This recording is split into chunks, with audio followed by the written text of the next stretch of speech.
Good day, I'm Andrea Chisholm and this is your JIS News for April 10. Government will be spending $401.9 million this fiscal year to upgrade rural roads in Clarendon, Trelawney, Manchester and St. Catherine. The money will continue work on the Phase 2 of the Rural Road Rehabilitation Project being implemented by the Ministry of Transport, Works and Housing.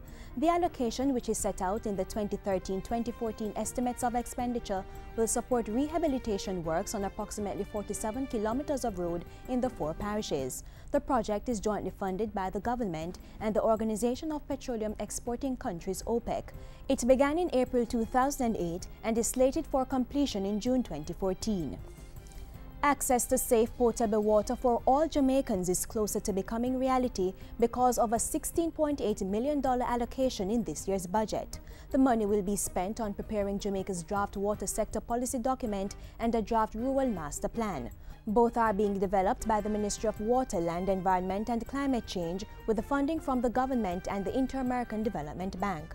The project, which began in April 2011, is intended to ensure that at least 85% of rural households have access to safe potable water. In the meantime, a number of measures are being implemented to ease the water shortfall in NEGRIL and its environs due to persistent drought conditions. These include repairs to leaks identified on the Logwood water system, which serves the NEGRIL community. The Water Ministry has also designated a new loading bay along the Sheffield Main Road to reduce the time, cost and difficulties associated with the trucking of water to affected areas. 2 rapid water response trucks have also been dedicated to distribute water to businesses and residents.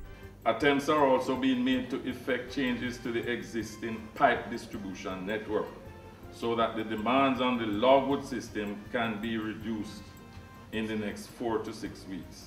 The Portfolio Minister Robert Pickersgill was addressing stakeholders at a meeting in the parish recently.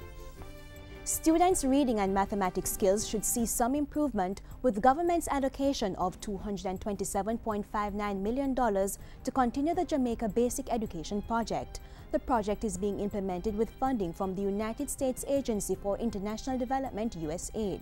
It's designed to increase the reading fluency and foundation math skills in grades 1 to 3 students at selected schools. Work began in September 2009 and is slated to end in September 2014. This fiscal year, the Education Ministry is expecting to complete and distribute a handbook and training module to support the balanced reading program. Other targets include training reading coaches and other necessary personnel. The ministry also expects to complete the distribution of reading and test materials, laptops and multimedia projectors to schools. An Information and Communications Technology ICT leadership module will also be developed for principals. And finally, Jamaica is getting ready to welcome a member of the British royal family, His Royal Highness Prince Michael of Kent, for a 5-day visit starting April 15. The Prince is the royal patron for the Commission for Global Road Safety, a leading advocate in the fight to reduce road traffic injuries and deaths. He was invited by the National Road Safety Council NRSC, which is celebrating its 20th anniversary.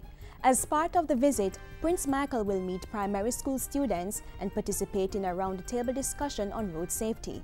Vice Chairman and Convener of the NRSC, Dr. Lucien Jones, says the visit of such a high-ranking road safety advocate will greatly assist the Council's efforts to raise the level of awareness on the importance of road safety. Dr. Jones also expects the visit to strengthen the bonds of friendship and deepen the relationships which the Council has forged with the international community.